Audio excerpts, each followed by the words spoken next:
Meet and fish চ্যানেলের সমস্ত সদস্যদের জন্য আজকে নিয়ে আসলাম ডিমের ডালনার রেসিপি। খুব সহজভাবে তৈরি করেছি। তো চলুন দেখি এই ডিমের ডালনা তৈরি করার জন্য আমি কি করি।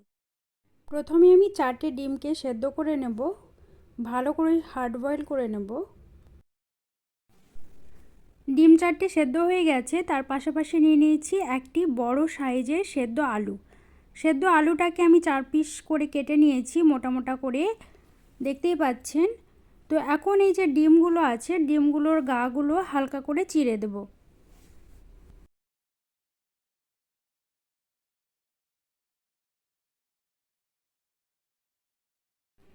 এবার এই যে সেদ্ধ করা আলু আর ডিমগুলো রেখেছি, এর মধ্যে দিয়ে দিচ্ছি খুব কম পরিমাণে হলুদ গুঁড়ো আর স্বাদ মতন লবণ।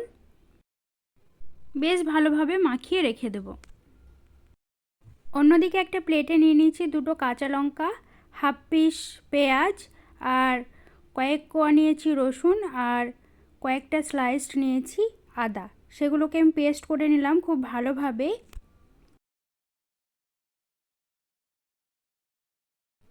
একটা কড়াই গরম করে দিয়ে দিচ্ছি তেল। সর্ষের তেল ব্যবহার করছি আমি এখানে, আপনারা চাইলে অন্য তেলও ব্যবহার করতে পারেন। ধীরে ধীরে তেলটা গরম হয়ে আসলে আমি ডিমগুলো হালকা আঁচে ভেজে নেব এবং তারপরে ভেজে নেব আলুগুলো।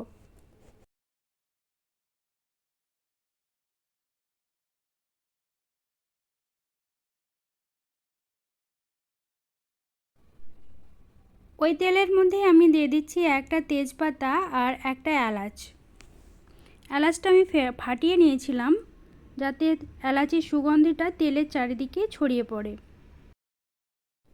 এরপর দিয়ে দিচ্ছি আগে থেকে কেটে রাখা একটা মিডিয়াম সাইজের পেঁয়াজ।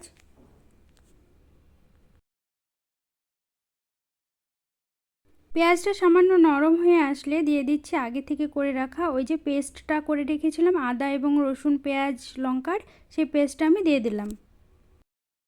মশলাটা খুব ভালোভাবে নেড়ে চেড়ে নিয়ে এখন দিয়ে দেব এর মধ্যে হাফ চা চামচ হলুদ গুঁড়ো, হাফ চা চামচ লঙ্কা গুঁড়ো আর দিয়ে দেব হাফ চা চামচ জিরে গুঁড়ো, হাফ চা চামচ ধনে গুঁড়ো আর দিয়ে দিচ্ছি স্বাদ মতন লবণ।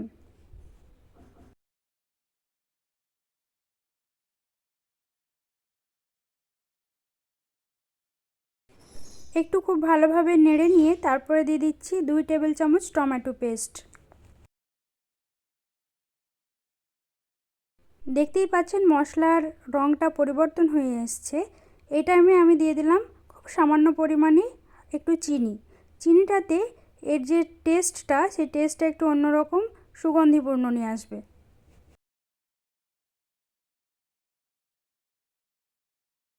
এরপর এর মধ্যে অ্যাড করছি 1 টেবিল চামচ টক দই। মশলাটা 2 মিনিট কষিয়ে নেওয়ার পরে যখন তেল ছেড়ে আসবে মশলা থেকে, তখন আমি দিয়ে দিচ্ছি জল। জল দিয়ে আরও একটু ভালোভাবে কষিয়ে নেব পুরো মশলাটা। এবার আমি এর মধ্যে দিয়ে দিলাম আগে থেকে ভেজে রাখা আলুর পিসগুলো।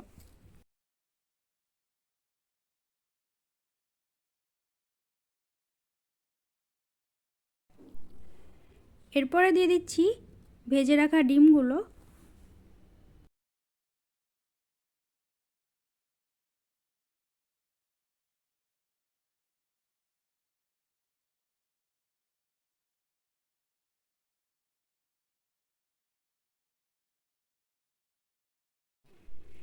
এক কাপ মতন জল দিয়ে 5 মিনিটের মতন ঢাকা দিয়ে আমি অল্প আঁচে রেখে দেব।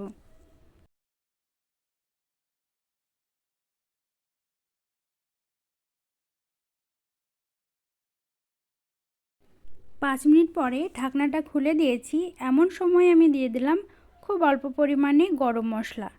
গরম মশলাটা একটা অন্যরকম ফ্লেভার নিয়ে আসবে।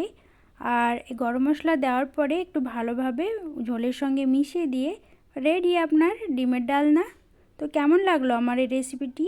ভালো লাগলে অবশ্যই একটি লাইক করবেন আর আমার এই চ্যানেলটি আপনারা সাবস্ক্রাইব করে রাখবেন। নিত্য নতুন অনেক রেসিপি এই চ্যানেলের মধ্যে আপলোড করে দেব, আপনারা পেয়ে যাবেন। আপনারা সবাই ভালো থাকুন, সুস্থ থাকুন। দেখা হবে পরের কোনো রেসিপিতে। ধন্যবাদ।